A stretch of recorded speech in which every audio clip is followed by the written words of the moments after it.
बिथांमोनहा जोंनो खाबुखौ होबाय आरो फरायसालि स्टेटआ जोंनो बेखौ पारमिसन होनायनि थाखायबो बिथांनिसिमबो आं धन्यबादखौ होबाय।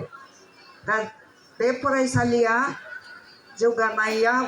जौगानायाव जों बयबो मदद होनांगोन जाहाथे बायरानि माने सुथुरा जाहाथे जोंनि बे फरायसालिखौ जेबो गाज्रि नोजोर लानानै खामानि मावा।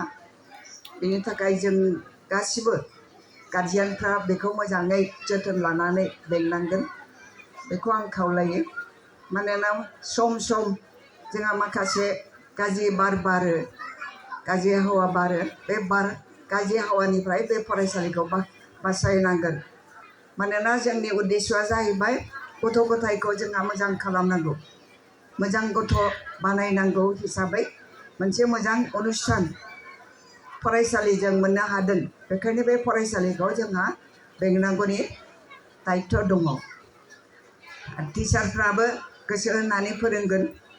आं मैयासो खोनानो मोन्दों स्कुलनि नामा मा नामथाय बै पाटगावआवनो गिलबार्ट प्रिन्सिपाल जन बस्क' बिराद मोजां रिजाल्ट